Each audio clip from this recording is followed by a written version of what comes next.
નવસારી જિલ્લામાં સતત વધી રહેલા મિલકત સંબંધી ગુનાઓ સામે લોકલ ક્રાઇમ બ્રાન્ચે મોટી સફળતા મળી છે। જલાલપોર પોલીસ સ્ટેશનમાં નોંધાયેલા 7.6 લાખથી વધુની ગરફોડ ચોરીના ગુનાનો ભેદ ઉકેલી એલસીબીએ કુખ્યાત ચડ્ડી બનિયાનધારી ગેંગના 3 આરોપીને ચોરીના મુદ્દામાલ સાથે ઝડપી પાડ્યા છે। સુરત રેન્જના પોલીસ મહાનિરીક્ષક પ્રેમવીરસિંહ અને નવસારી જિલ્લા પોલીસ અધિક્ષક રાહુલ પટેલના માર્ગદર્શન હેઠળ એલસીબી પોલીસ ઇન્સ્પેક્ટર વિજય જાડેજાના નેતૃત્વની ટીમ દ્વારા અનડિટેક્ટ ઘરફોડ ચોરીના ગુનાઓ શોધવા માટે વિશેષ અભિયાન હાથ ધરવામાં આવ્યું હતું। તપાસ દરમિયાન એલસીબીની ટીમે ગુના સ્થળની મુલાકાત લઈ આસપાસના સીસીટીવી ફૂટેજ, ટેકનિકલ સર્વેલન્સ અને હ્યુમન ઇન્ટેલિજન્સના આધારે તપાસ આગળ ધપાવી હતી। તપાસમાં સામે આવ્યું કે જલાલપોરના નિસર્ગ વિલા ખાતે રહેતા વિપુલ છોટેલાલ ભક્તાના મકાનમાંથી આશરે 7,06,250 રૂપિયાના સોના ચાંદીના દાગીનાની ચોરી થઈ હતી। આ અંગે 18 જૂને જલાલપોર પોલીસ સ્ટેશનમાં ગુનો નોંધાયો હતો।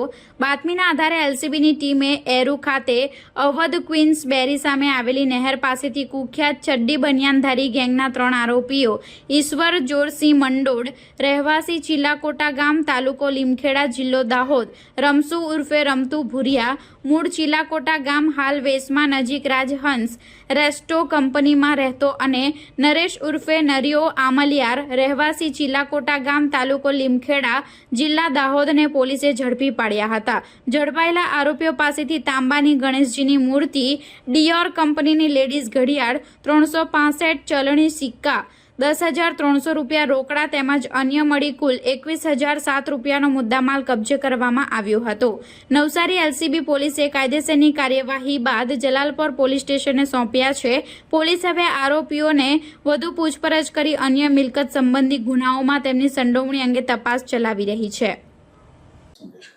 તારીખ 16/6/2026 કલાક 20:30 થી તારીખ 17/6/2026 કલાક 16:00 દરમિયાન જે ફરિયાદી છે વિપુલભાઈ છોટેલાલ ભક્તા, રહે નિસર્ગ વિલા, ઘર નંબર 36, A1 બંગલોસ ના ઘરમાંથી રાતના ઘરફોડ ચોરીનો એક બનાવ બનેલો હતો, જેમાં એમણે જલાલપોર પોલીસ સ્ટેશનમાં લગભગ ઘરફોડ ચોરીમાં 7 લાખના સોના ચાંદીના દાગીના ચોરાય હોવાનું લખાવેલ હતું। જે બાબતે નવસારી જિલ્લાના એલસીબીના પોલીસ ઇન્સ્પેક્ટર વિજય જાડેજા ગઢવી સાહેબ અને તેમની ટીમે સ્થળ વિઝિટ કરીને એમને સીસીટીવી તેમજ પોતાના હ્યુમન ઇન્ટેલિજન્સ અને બાતમીદારો રોકીને ટેકનિકલ સર્વેલન્સના આધારે જુદા જુદા સીસીટીવીના આધારે એમને ખબર પડેલ કે એરુ અવધ ક્વીન્સ બરીની સામે આવેલ નહેર પાસેથી 3 ઈસમો જે ચંડી બનિયાનધારીના અગાઉના ગુનામાં પણ પકડાયેલા છે, તે લોકો ત્યાં આ મુદ્દામાલ સાથે હોવાનું એમને ખબર પડતા તેઓએ તાત્કાલિક પોતાની ટીમ સાથે ત્યાં એમને પકડી પાડી। એમાં આરોપીઓ ઈશ્વર જોરસિંહ મંડોળ, ધંધો મજૂરી કામ અને રહે ચીલકોટા ગામ, તાલુકો લીમડા, જિલ્લો દાહોદ, અને બીજા આરોપી છે રમસુ ઉર્ફે રમતુ બાબુભાઈ માનસિંહભાઈ ભુરિયા, અને ત્રીજા આરોપી છે નરેશ ઉર્ફે નરિયો કાળુભાઈ ભરસાભાઈ આમલિયાર, એ પણ ચીલાકોટા ગામના છે। બધા લીમખાડા અને જિલ્લો દાહોદના 3 આરોપીઓ છે।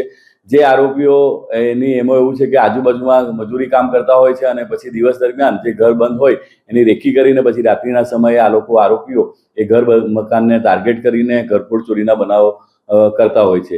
આ જે આરોપી છે ઈશ્વર જોરસિંહ રાઠોડ, તેના વિરુદ્ધમાં અલગ અલગ પોલીસ સ્ટેશનમાં અમદાવાદ અને બીજા જિલ્લાઓમાં પણ 13 જેટલા ઘરફોડ ચોરીના ગુનાઓ દાખલ થયેલા છે, અને આ રમસુભાઈ ઉર્ફે રમતુ એના વિરુદ્ધમાં પણ ઘરફોડ ચોરીના 8 જેટલા ગુનાઓ દાખલ થયેલા છે। એટલે કે આ 3 આરોપીઓ છે રીઢા ચોરો છે।